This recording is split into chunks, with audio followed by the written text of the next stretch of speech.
नमस्कार, मैं हूं विपिन चौबे। शाम के 5 बज चुके हैं। आज भारत की बड़ी खबरें और वायरल तस्वीरें सच की कसौटी पर परखी जाएंगी। वायरल से लेकर वेरीफाइड तक हर खबर का हिसाब करेंगे न्यूज काउंटर में। और न्यूज काउंटर की करने जा रहे शुरुआत एक उस हाई प्रोफाइल केस की जिसने पूरे देश को हिलाकर रख दिया है, जिसकी गुत्थी सुलझाने के लिए आज सीबीआई ने इस पूरे मामले में बहुत ज्यादा अहम कदम उठाया है। क्योंकि देखिए, ट्विशा के बाद अब मानसी और ससुराल में एक और फांसी का केस आ रहा है, उसके बारे में भी आपको हम अपडेट बताएंगे। लेकिन क्या कुछ है, सवाल ये सिर्फ ट्विशा के साथ आखिर हुआ क्या था इसका नहीं है सवाल, बल्कि यह भी है कि जिस कहानी पर अब तक शक की सुई घूम रही थी, क्या वो जांच की कसौटी पर खरी उतर पाएगी। इसी की पर्दे खोलने के लिए सीबीआई आज पूरे क्राइम सीन को दोबारा जीवंत कर रही है। ट्विशा की कदकाठी और वजन के मुताबिक तैयार किए गए डमी की मदद से घटनाक्रम को रिक्रिएट किया गया है। जांच एजेंसी गिरिबाला सिंह और समर्थ सिंह को भी अपने साथ मौके पर लेकर पहुंची ताकि हर दावे और हर परिस्थिति को बारीकी से उसकी पड़ताल की जा सके और सच को जाना जा सके। पुतला, संदिग्ध और सीबीआई की मौजूदगी आज के सीन के रिक्रिएशन में इस केस की जांच में कई अहम सवालों के जवाब तलाशने में शायद मदद करेगा। तो अब आपको कुछ अहम तस्वीरें और जानकारी जो इस मौत की जांच में बहुत ज्यादा अहम कड़ी है वो दिखाने जा रहे हैं। ये 4 तस्वीरें बताएंगी कि ट्विशा मौत मामले में आखिरकार भोपाल में आज क्या कुछ होने जा रहा है। जांच एजेंसी यह समझने की कोशिश कर रही है कि जिस परिस्थिति का दावा किया जा रहा था, क्या वो वास्तव में संभव थी भी या फिर नहीं है। इसलिए डमी बॉडी को उसी तरह से इस्तेमाल किया जा रहा है जिस तरह से घटना के दौरान हालात रहे होंगे। सीन रिक्रिएशन के जरिए सीबीआई यह जांच कर रही है कि घटना स्थल की भौतिक परिस्थितियां और शरीर का भार, ऊंचाई और बाकी तथ्य एक दूसरे से मेल खा रहे हैं कि नहीं, मैच कर रहे हैं या फिर नहीं कर रहे हैं। यही कारण है कि इस प्रक्रिया के दौरान समर्थ और गिरिबाला से भी लगातार सवाल पूछे जा रहे हैं ताकि उनके बयानों का मिलान मौके पर मौजूद परिस्थितियों से किया जा सके। यानी अब जांच का फोकस सिर्फ क्या हुआ पर नहीं, बल्कि क्या ऐसा होना संभव था, इस सवाल के जवाब को भी तलाशने की सीबीआई कोशिश कर रही है। और यही वजह है कि सीबीआई का यह पूरा रिक्रिएशन केस की दिशा में तय करने वाला माना जा रहा है। देखिए, सबसे पहली तस्वीर देखिए, अपने सामने एक बॉडी डमी लेकर सीबीआई पहुंची है और इसी बॉडी डमी को उसी फंदे से उसी जगह पर लटकाया जाएगा जहां पर ट्विशा लटकी हुई थी। दूसरी तस्वीर देखिए, ट्विशा जैसी कदकाठी वाली एक डमी लाई गई है और इसको लटकाया जा रहा है जिसका मैं जिक्र कर रहा था। तीसरी तस्वीर बहुत इंपॉर्टेंट है, डमी बॉडी लटकाकर सीबीआई के लोग जांच कर रहे हैं और इस दौरान यहां पर यह शख्स आपको जो नजर आ रहा है यह समर्थ सिंह है, क्योंकि बॉडी को देखने वाला और उतारने वाला समर्थ सिंह था और उससे बात कर रही है सीबीआई। और समर्थ और गिरिबाला दोनों इस वक्त उसी घर में मौजूद है और उनसे सवाल जवाब किए जा रहे हैं। उससे पहले एक ग्राउंड रिपोर्ट आई है, जरा वो आपको दिखाते हैं। सीबीआई की टीम आज क्राइम सीन रिक्रिएट कराने पहुंची हुई है। सीधे एक्सक्लूसिव तस्वीरें आपको सीबीआई की उस जांच की दिखा रहे हैं जो कि इस जांच में सबसे अहम महत्वपूर्ण हिस्सा होगा। देखिए किस तरह से ट्विशा की मौत हुई थी। जो परिवार के द्वारा बताया गया कि ट्विशा की मौत फांसी लगाने से हुई थी और उसी के बाद ये पूरा सीन रिक्रिएशन हो रहा है। देखिए, ये जो डमी बॉडी है उसे फांसी के फंदे पर लटका दिया गया है जिस बेल्ट से मौत हुई थी। और देखिए, गिरिबाला सिंह भी अब यहाँ पर पहुँच गई है। ये तस्वीरों में आप देख रहे हैं सीधे ये जो गुलाबी रंग का कुर्ता पहने हुए महिला आपको दिखाई दे रही है, ये गिरिबाला सिंह है। और वाइट टी शर्ट में जो शख्स आपको दिखाई दे रहा है वो समर सिंह है। कल जो 5 दिन की रिमांड मिली है वो खत्म हो रही है, सीबीआई की पूछताछ हो गई है, सीन रिक्रिएशन भी हो गया है। देखना होगा कि सीबीआई की जांच में क्या कुछ निकल कर आता है। कैमरा पर्सन मुकेश के साथ शुभम गुप्ता, टीवी9 भारतवर्ष, भोपाल। अब जरा आपको बताते और समझाते हैं कि समर्थ और गिरिबाला से आज मौका वारदात पर सीबीआई ने क्या क्या सवाल पूछे हैं, उसकी एक लिस्ट सीबीआई के सोर्सेज ने हमारे रिपोर्टर शुभम गुप्ता को दी है, वो जरा आपको बताते हैं। सीबीआई की पूछताछ में सबसे पहला सवाल उस रात के घटनाक्रम को लेकर था। जब समर्थ से पूछा गया कि ट्विशा की मौत से पहले क्या हुआ था, तो उनका कहना था कि सब कुछ सामान्य था, दोनों साथ थे, वॉक पर गए थे, टीवी देखा था और खाना भी खाया था। इसके बाद सीबीआई ने ट्विशा की मानसिक स्थिति को लेकर सवाल किए हैं। इस पर गिरिबाला सिंह ने दावा किया है कि ट्विशा एंजाइटी से जूझ रही थी और उसे पर्सनालिटी डिसऑर्डर की समस्या थी। जांच एजेंसी ने गर्भावस्था को लेकर भी विस्तार से पूछताछ की, जिस पर गिरिबाला का कहना था कि ट्विशा प्रेगनेंसी को लेकर बहुत ज्यादा परेशान थी। वहीं समर्थ ने कहा कि इस पूरे मामले में कि वो कभी बच्चा चाहती थी और कभी नहीं चाहती थी, जिसकी वजह से मानसिक रूप से वो बहुत ज्यादा तनाव में रहने लगी थी। पूछताछ के दौरान दहेज और पैसों के लेन देन का मुद्दा भी सामने आया। जब सीबीआई ने दहेज मांगने के आरोपों पर सवाल किया तो गिरिबाला सिंह ने सभी आरोपों को सिरे से खारिज कर दिया। उनका कहना था कि दहेज के आरोप गलत हैं और वो और उनका बेटा इस पूरे मामले में निर्दोष है। यानी सीबीआई के सवालों के केंद्र में घटनाक्रम, मानसिक स्थिति, प्रेगनेंसी और दहेज के आरोप रहे हैं, जबकि गिरिबाला और समर्थ ने इन सभी मुद्दों पर अपना पक्ष जांच एजेंसी के सामने रखा है। अब देखिए, अब आपको बताते हैं कि सीबीआई की जांच का जो फोकस था उस पर क्या था, मौत की असल परिस्थिति क्या थी, उस पर पूरी तरह से सीबीआई ने फोकस कर रखा था। घटनास्थल का वैज्ञानिक परीक्षण भी किया गया, वहां पर मौजूद रही सीबीआई और उसकी पूरी इन्वेस्टिगेशन टीम।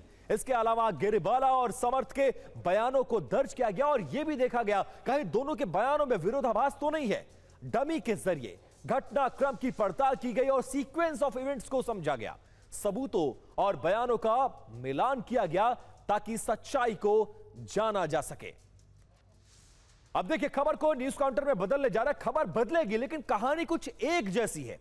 भोपाल के बाद अब एक और सोशल मीडिया इन्फ्लुएंसर ने फांसी लगाकर आत्महत्या कर ली, लेकिन हत्या और प्रताड़ना के आरोप लग रहे हैं ससुराल वालों पर, और जिस पर आरोप लग रहा है वो एक सोशल मीडिया इन्फ्लुएंसर है और सोशल मीडिया आईडी पर 8 लाख उसके फॉलोअर हैं। तो न्यूज काउंटर में अब बात एक ऐसे मौत की जिसने शादी, दहेज और सोशल मीडिया की चमक धमक के पीछे कई सवाल आज की तारीख में खड़े कर दिए हैं। जिस घर में करीब 1.5 साल पहले शहनाइयां बजी थी, आज वहां पर मातम पसरा हुआ है। लखनऊ के शहादतगंज में 23 साल की मानसी की संदिग्ध परिस्थितियों में मौत हो गई। मानसी का शव ससुराल में फंदे से लटका मिला, लेकिन मायके वालों का दावा है कि यह आत्महत्या नहीं है बल्कि दहेज के लिए की गई उनकी बेटी की हत्या है। इस मामले को लेकर और भी चर्चा इसलिए भी ज्यादा है क्योंकि मृतका का पति सागर राजपूत सोशल मीडिया इन्फ्लुएंसर बताया जा रहा है और सोशल मीडिया पर लोकप्रियता रखने वाले इस शख्स पर अब गंभीर आरोप लगे हैं। फिलहाल पोस्टमार्टम रिपोर्ट में मौत का कारण फांसी बताया गया है, लेकिन क्या यह आत्महत्या थी या इसके पीछे कोई और कहानी छिपी हुई है, इसका जवाब पुलिस की जांच में सामने आएगा। पुलिस ने नामजद मुकदमा दर्ज कर लिया है, टीमों का गठन कर दिया गया है और आरोपियों की तलाश जारी है। तो लखनऊ में नवविवाहिता का शव ससुराल में फंदे से लटका मिला है। मृतका के परिजनों का आरोप है कि दहेज में स्कॉर्पियो गाड़ी की मांग पूरी ना होने पर उसकी हत्या कर दी गई है। आरोपों के घेरे में सोशल मीडिया इन्फ्लुएंसर पति समेत कई ससुराल वाले हैं। उधर कानपुर में इंसाफ की मांग को लेकर प्रदर्शन हो रहा है। सवाल यही है कि क्या दहेज की मांग ने एक और बेटी की जान ले ली।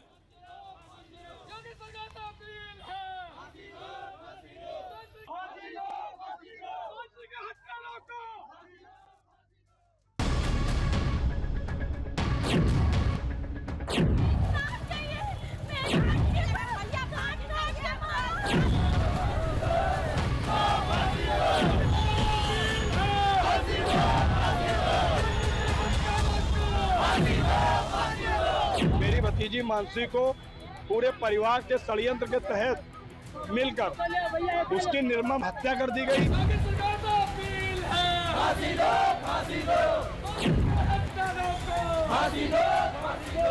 क्योंकि सरकार से मेरा यह आग्रह है, निवेदन है कि इस मासूम बच्चे के खातिर इन सभी दोषियों पे फांसी की सजा सुनाई जाए।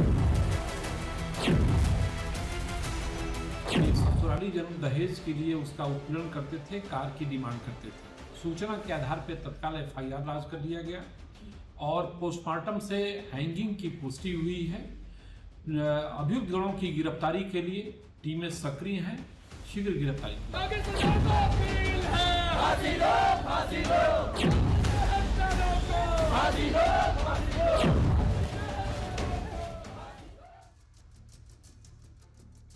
तो सवाल यह है कि क्या मानसी को दहेज के लिए मारा गया है। 9 दिसंबर 2024 को मानसी इन्फ्लुएंसर सागर से उसकी शादी हुई थी। शादी के बाद प्लॉट और स्कॉर्पियो की मांग करने का आरोप लगा हुआ है और मानसी के माता पिता बोले हैं कि मांग जब पूरी नहीं हुई तो सागर उनकी बेटी मानसी के साथ प्रताड़ना जैसा व्यवहार करने लगा था। 30 मई को मानसी का शव फांसी के फंदे से लटका मिला है। मायके पक्ष बोला है इस मामले में कि हत्या को आत्महत्या दिखाने की कोशिश की गई है। फिलहाल पुलिस ने पति समेत इस पूरे मामले में 6 ससुराल जनों पर मुकदमा दर्ज कर लिया है। तो अब खबर को बदलते हैं। न्यूज काउंटर में अगली खबर का रुख और बात देश के एक प्रतिष्ठित शिक्षा बोर्ड की, जो पिछले 1 महीने से गंभीर सवालों के घेरे में है। CBSE अंडर मेंटेनेंस है। ये क्यों कह रहे हम, जरा उस बात को डिकोड करते हैं। केंद्रीय माध्यमिक शिक्षा बोर्ड CBSE 12वीं का रिजल्ट आने के बाद से छात्र री इवैल्यूएशन प्रक्रिया को शुरू करने का इंतजार कर रहे थे। री इवैल्यूएशन प्रक्रिया पहले 29 मई से शुरू होने वाली थी, लेकिन बाद में इसकी तारीख को बदलकर 1 जून कर दिया गया और आज 1 जून है। लेकिन क्या 1 जून की सुबह छात्रों को इसका एक्सेस करने को मिल पाया? जवाब है नहीं। 1 जून है और सुबह से छात्र इंतजार कर रहे थे कि कब पोर्टल शुरू होगा और वो आवेदन कर सकेंगे। दरअसल CBSE री एवेल्यूएशन वेरिफिकेशन विंडो 1 जून की टाइमलाइन के बावजूद अब तक नहीं खुली है। जब मैं ये शो कर रहा हूं, ऑफिशियली CBSE पेज पर अभी अंडर मेंटेनेंस मैसेज शो हो रहा है और लिखा गया है कि यह सुविधा आपको जल्द उपलब्ध कराई जाएगी। लेकिन सवाल यह है कि देश का इतना प्रतिष्ठित शिक्षा बोर्ड है, इतनी सारी व्यवस्थाएं हैं, उसके बावजूद CBSE का पोर्टल ठप क्यों है, जिससे छात्रों पर नया संकट खड़ा हो गया है। कुछ डिटेल्स हैं और कुछ पिक्चर्स हैं, वो जरा देखिए। सबसे पहले ये देखिए, ये पूरी साइट है और जब साइट को आप एक्सेस करते हैं तो साफ साफ लिखा है कि this site is under updation and will be available सून। अभी भी अपडेट किया जा रहा है और जल्द ये उपलब्ध रहेगी। लेकिन कुछ ग्राफिक्स एंड डिटेल्स है। क्या है, CBSE ने री इवैल्यूएशन पोर्टल को 29 मई को ही इस पूरे मामले में खोलने का दावा किया था, फैसला कर लिया था और दावा यह है कि री इवैल्यूएशन पोर्टल को 29 मई को ही खोल दिया जाएगा। लेकिन हकीकत क्या है, री इवैल्यूएशन के लिए लॉगिन सिस्टम पर एरर के मैसेज नजर आ रहे हैं। तो सवाल यह है कि आखिरकार ये ऐसा हो क्यों रहा है। अब दावा दूसरा क्या है, आखिरी वक्त में बोर्ड ने इसकी तारीख को बदल दिया और इसको बढ़ाकर जून कर दिया गया। छात्रों को लगा 4 दिन रुकना है, कोई बात नहीं है, आगे देखेंगे। लेकिन आज 1 जून को क्या हो रहा है, अब हकीकत क्या है। कई घंटों की मशक्कत के बाद भी छात्र पोर्टल तक नहीं पहुंच पा रहे, एक्सेस ही नहीं कर पा रहे हैं। और ये डिटेल्स और ये ग्राफिक्स बहुत इंपॉर्टेंट है उन तमाम बच्चों के लिए जो CBSE में कम अंक पाने के बाद एक प्रोसेस होता है, एक मौका दिया जाता है कि कम से कम री इवैल्यूएट किया जाए। उनके साथ क्या हो रहा है, ये सबसे बड़ा सवाल है। इस वक्त टाइम हुआ है लगभग 1:58। आप साफ साफ देख सकते हैं, ऊपर टाइम देखिए, 1:58 का वक्त हुआ है।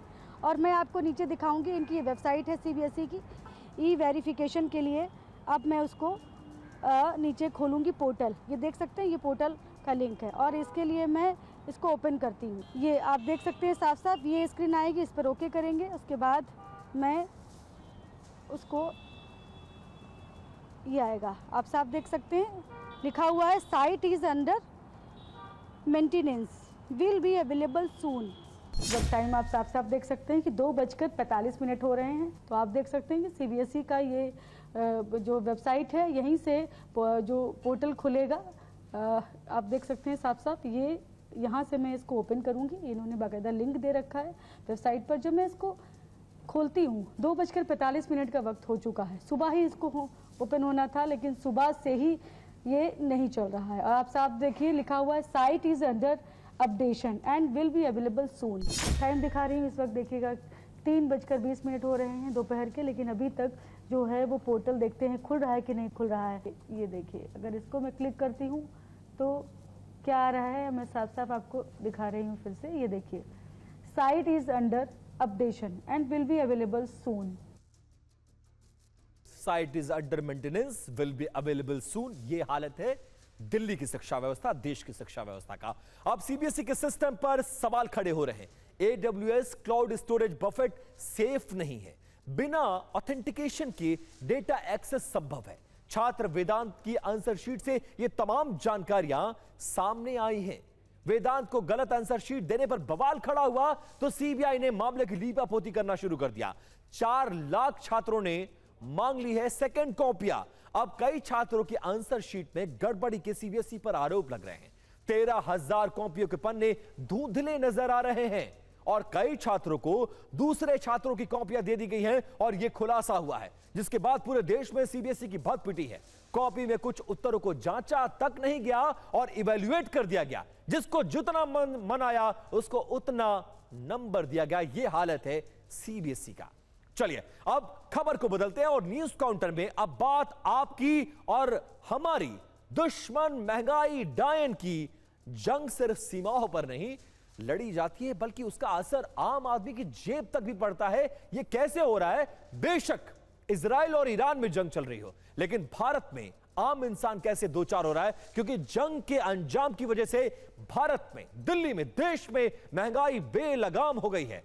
पश्चिम एशिया में बड़े तनाव के बाद भारत में महंगाई का दबाव लगातार बढ़ता जा रहा है। कॉमर्शियल एलपीजी सिलेंडर इस साल अब तक करीब 1288 रुपए महंगा हो चुका है। जो पुराना प्राइस है उसको छोड़ दीजिए, 1288 रुपए उसकी कीमत बढ़ चुकी है। पेट्रोल और डीजल के दामों में 7 रुपए 50 पैसे प्रति लीटर तक का इजाफा हो गया है, जबकि सीएनजी भी 6 रुपए तक महंगी हो गई है। सबसे ज्यादा असर विमान ईंधन पर दिखा है, जिसकी कीमतों में 30% का उछाल आया है। नतीजा यह है कि ट्रांसपोर्ट महंगा हो रहा है। अब देखिए, कॉमर्शियल एलपीजी के जो सिलेंडर की कीमतें हैं, इस पे हर साल लगातार बढ़ोतरी देखने को मिली है। सबसे ताजा बढ़ोतरी आज हुई है, जब 19 किलो वाले कॉमर्शियल सिलेंडर के दाम में 42 रुपए एक साथ इजाफा करने का फैसला किया गया। आज सुबह सुबह झटका लगा है तमाम लोगों को जो कॉमर्शियल सिलेंडर यूज करते हैं, और इसका इंपैक्ट आपके भी जीवन पर आएगा, क्योंकि होटलों में इसका इस्तेमाल होता है और जब सिलेंडर महंगा होगा तो खाना भी महंगा होगा। इसके बाद दिल्ली में इसकी कीमत बढ़कर आज की तारीख में एक सिलेंडर कॉमर्शियल की 3,113 रुपए हो गई है। इससे पहले 1 मई को कॉमर्शियल सिलेंडर की कीमतों में सबसे बड़ी बढ़ोतरी दर्ज की गई थी। एक झटके में 993 रुपए बढ़ाए गए, जिसके बाद सिलेंडर का रेट 3,071 रुपए हो गया था। 7 मार्च को भी तेल कंपनियों ने कॉमर्शियल सिलेंडर के दाम 142 रुपए 50 पैसे बढ़ाए थे। इस बढ़ोतरी के बाद सिलेंडर की कीमत 1883 रुपए हो गई थी। वही साल की शुरुआत में 1 जनवरी को कॉमर्शियल सिलेंडर 111 रुपए महंगा हुआ था। तब दिल्ली में 19 किलो वाले सिलेंडर का रेट बढ़कर 1740 रुपए हो गया था। यानी सिर्फ 6 महीनों में कॉमर्शियल सिलेंडर की कीमतों में कई चरणों में बढ़ोतरी हुई है, जिसका सीधा असर होटल, रेस्टोरेंट, कैटरिंग और छोटे कारोबारियों पर लगातार पड़ रही है। अब ये तो डिटेल्स, अब कुछ आंकड़े देखिए। अब हम इन 6 महीनों का कैलकुलेशन करते हैं और आपको दिखाने की कोशिश करते हैं कि जनवरी 2026 में यही कॉमर्शियल सिलेंडर कितने का था। एलपीजी सिलेंडर इसी जनवरी में साल 2026 में 1,691 रुपए 50 पैसे का था, जो सिर्फ 6वें महीने में जून के पहली तारीख को, पहले इस महीने जून के पहली दिन और पहली तारीख में हम खड़े हैं, जून 2026 में बढ़कर 3,113 रुपए 50 पैसे पर पहुंच गया। यानी सिर्फ 5 महीनों में 1422 रुपए की बढ़ोतरी हुई है। प्रतिशत में अगर देखा जाए तो कॉमर्शियल सिलेंडर करीब 84% महंगा हो गया है। और अब बात 5 किलो वाले छोटू सिलेंडर की, जो आमतौर पर गरीब तबके के लोग यूज करते हैं। 30 अप्रैल 2026 को इसकी कीमत 549 रुपए थी, जो छोटा वाला सिलेंडर आता है। लेकिन 1 जून को इसकी कीमत बढ़कर 821 रुपए 50 पैसे हो गई है। यानी महज 1 महीने के आसपास में छोटू सिलेंडर की कीमतों में 272 रुपए का इजाफा हुआ है। प्रतिशत के हिसाब से यह बढ़ोतरी करीब करीब 49.5 मतलब 50% है। यानी बड़े कॉमर्शियल सिलेंडर से लेकर छोटे एफटीएल सिलेंडर तक दोनों श्रेणियों में कीमतों ने तेज रफ्तार पकड़ ली है। यह तो कॉमर्शियल और छोटे सिलेंडरों की बात थी। अब हवाई जहाज के ईंधन की बात कर लेते हैं और उसका कितना इंपैक्ट आप पर आ रहा है वो भी जानना बहुत जरूरी है। हवाई जहाज के ईंधन यानी एटीएफ की बढ़ती कीमतों का असर अब एयरलाइंस के संचालन पर भी साफ तौर पर नजर आने लगा है।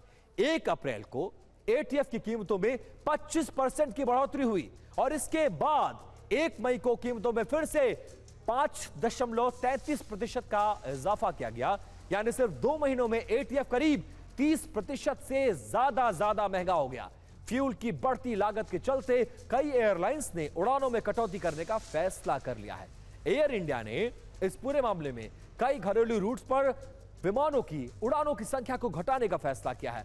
कंपनी ने घरेलू परिचालन में करीब 22% तक की कटौती की है ताकि बढ़ती लागत का दबाव कम किया जा सके। वहीं इंडिगो ने भी 5 से 10% तक के उड़ानों को कम करने की योजना बना ली है। दिल्ली और मुंबई से जुड़े कई प्रमुख रूट पर इस फैसले से उड़ान प्रभावित हो सकती है। उधर एयर इंडिया एक्सप्रेस ने जून से अगस्त के बीच 145 साप्ताहिक उड़ानें रद्द करने का फैसला कर लिया है और कंपनी का इस बाबत कहना है कि बढ़ती परिचालन लागत और संसाधनों के बेहतर इस्तेमाल के लिए इस कदम को उठाया गया है। यानी विमान ईंधन के लगातार महंगा होने का असर अब सीधे तौर पर एयरलाइंस के नेटवर्क और यात्रियों की यात्रा योजनाओं पर पड़ रहा है। अब देखिए, सरकार ने पेट्रोल और डीजल और ईंधन यानी एटीएफ पर लगने वाले निर्यात कर में कटौती करने का फैसला कर दिया। पहले क्या था, अब क्या है और कटौती कितनी हुई है वो जान लीजिए जरा। पेट्रोल पर पहले 3 रुपए लीटर निर्यात कर लगाया जाता था, जिसे घटाकर अब 1 रुपए 50 पैसे कर दिया गया है। यानी पेट्रोल पर 1.5 रुपए प्रति लीटर की राहत दी गई है। लेकिन डीजल की बात करते हैं। सब पहले 16.5 रुपए प्रति लीटर निर्यात कर सरकार इस पर लेती थी, जिसे घटाकर अब 13.5 रुपए कर दिया गया है। यानी डीजल पर लगभग 3 रुपए प्रति लीटर की कटौती कर दी गई है। और सबसे बड़ी राहत विमान ईंधन यानी एटीएफ पर दिया गया है। एटीएफ पर पहले 16 रुपए प्रति लीटर सरकार निर्यात कर लेती थी, जिसे घटाकर अब 9.5 रुपए प्रति लीटर पर ला दिया गया है। यानी इसमें लगभग 6.5 रुपए प्रति लीटर की कटौती कर दी गई है। सरकार का यह फैसला ऐसे समय पर आया है जब पश्चिम एशिया में तनाव के चलते कच्चे तेल और ईंधन की कीमतों पर दबाव लगातार बना हुआ है। अब न्यूज काउंटर में खबर को बदलने का वक्त और बात करने जा रहे हैं बंगाल की, जहां की सियासत में बढ़ते उस गुस्से की जिसके निशाने पर लगातार टीम ममता है। उनके सांसदों पर हमले हो रहे हैं और आरोप सत्ताधारी पार्टी पर लग रहा है। और इस पूरे मामले में कांग्रेस के नेता और सांसद लपेटे में आते हुए नजर आ रहे हैं। इस बार टारगेट बने हैं मथुरापुर से टीएमसी सांसद वापी हल्दर। आरोप है कि स्थानीय लोगों ने और स्वयं सहायता समूह यानी एनजीओज एसएचजी की महिलाओं ने सांसद के पार्टी कार्यालय में घुसकर जमकर तोड़फोड़ की है। तस्वीरें देखिए।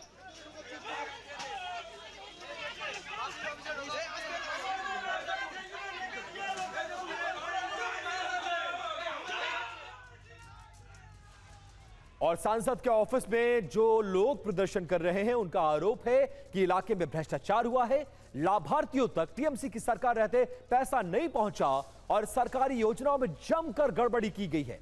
सरकार थी वो चुप थे, लेकिन अब चुप नहीं बैठेंगे।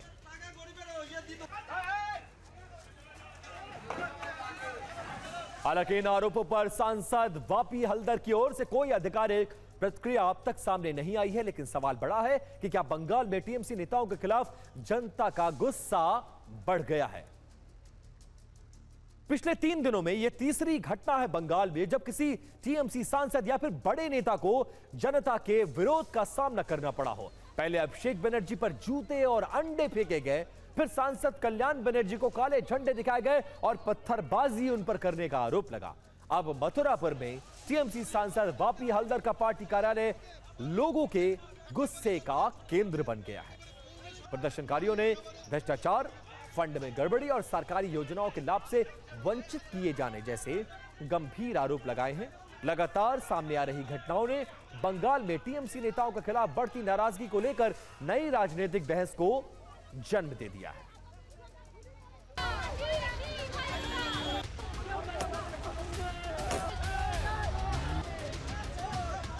यह सब कार्रवाई सुनियोजित ढंग से प्रायोजित था। इसकी तैयारी की गई थी, पुलिस को खबर की गई थी, स्थानीय लोगों को मालूम था कि अभिषेक बनर्जी वहां आने वाले हैं।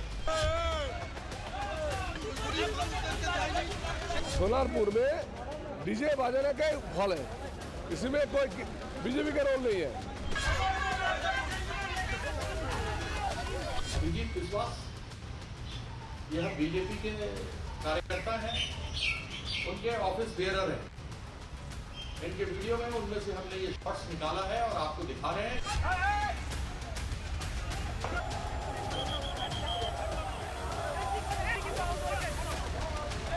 बीजेपी और वो बीजेपी हमारा 4 तारीख को सरकार में नहीं होते तो 5000 युवा का होता हो जाते। हमारा नॉर्थ बंगाल में महिला का सम्मान नहीं रहते। वो किसके बात बोलते हैं? वो तो खुद चोर है।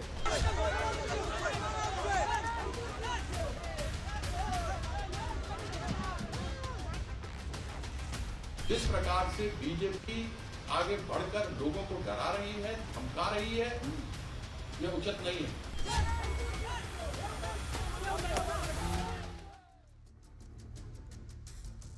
यह खबर बंगाल से थी, लेकिन एक और खबर है जो बंगाल में टीएमसी की हालत को बयान कर रहा है और टीएमसी टेंशन में है। उसकी इनसाइड स्टोरी हम आपको बताने जा रहे हैं, क्योंकि बंगाल चुनाव परिणाम आने के बाद से ममता बनर्जी के पुराने साथी अब उनके साथ खड़े होने को तैयार नहीं है। बंगाल विधानसभा चुनाव में हार के 1 महीने बाद तृणमूल कांग्रेस में अंदरूनी कलह खुलकर सामने आती नजर आ रही है।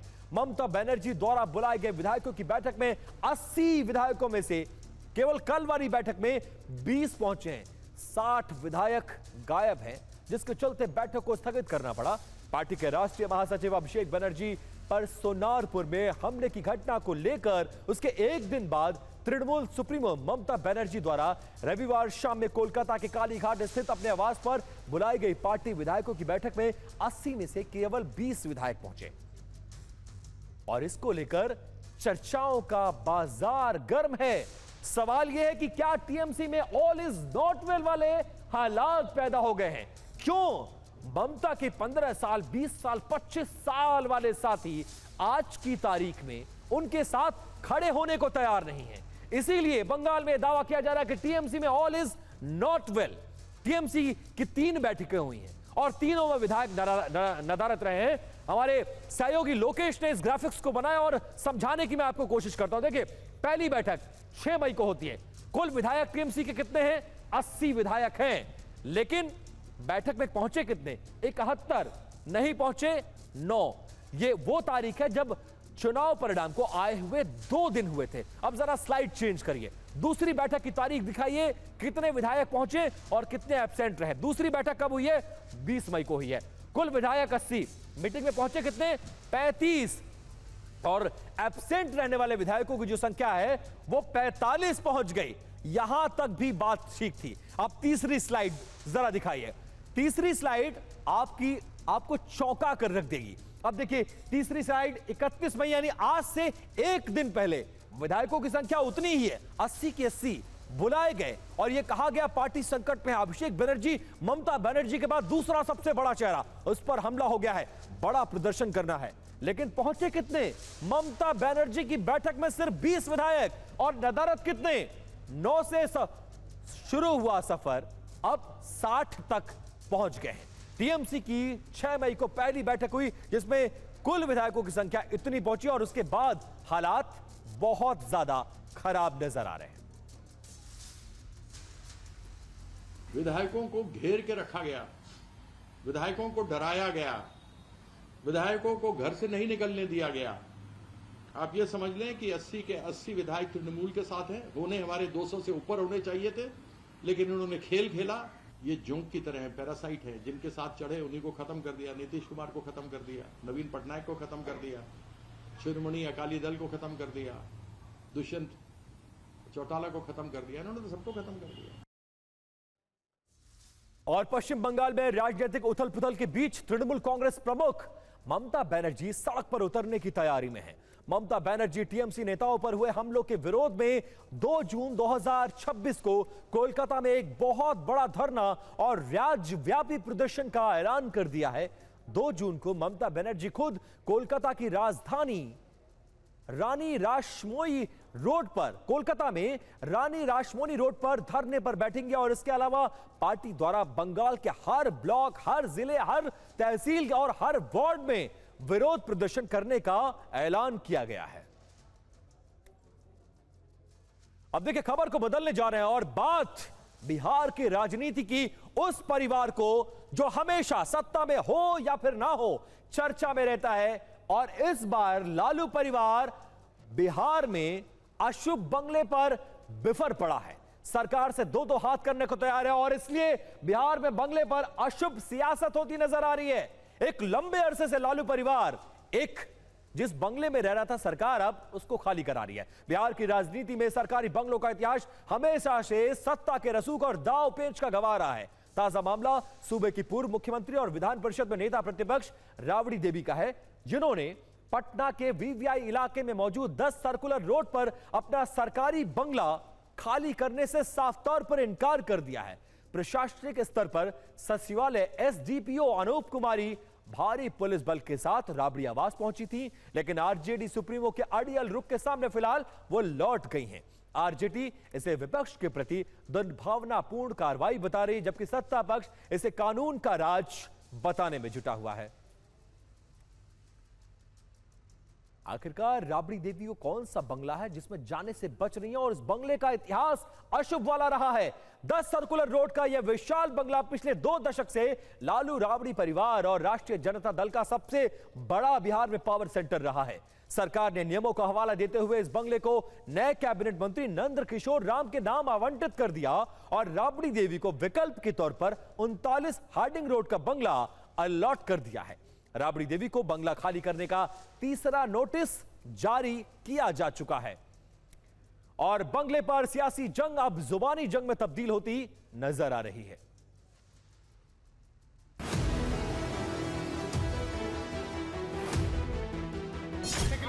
फोर्स बुला के सम्राट चौधरी नया नाम मुख्यमंत्री बनल है ना, उचित लगता है आपको? बुला के खाली करा है, फोर्स बुला के हम नहीं खाली करेंगे। उनके द्वारा यह कहना कि मैं आवास खाली नहीं करूंगी, तो मैं दलित हूं, इसीलिए यही कारण है, दूसरा कोई कारण नहीं है। आखिरकार राबड़ी देवी नए वाले बंगले में क्यों नहीं जा रही है? 39 हार्डिंग रोड का वो वाला बंगला जो राबड़ी देवी को अलॉट हुआ है, उसे सियासी गलियारों में अनलकी, अशुभ माना जाता है। जो लोग इस बंगले में रहे, पहले उनका नाम जान लीजिए, और जो भी बंगले में गया वो राजनीतिक तौर पर बिल्कुल खत्म हो गया। इसीलिए राबड़ी देवी जाने को तैयार नहीं है। आरजेडी से भूपेंद्र प्रसाद वर्मा, आरजेडी से शमीम अहमद, कांग्रेस के मदन मोहन झा, बीजेपी के चंद्रमोहन राय, विनोद नारायण और रामसूरत राय इस बंगले में मंत्री के तौर पर रहे, लेकिन दोबारा कभी जीत कर नहीं पहुंचे या फिर मंत्री ही नहीं बन पाए। इसलिए राबड़ी देवी अपना सर्कुलर रोड वाला बंगला छोड़ने को तैयार नहीं है।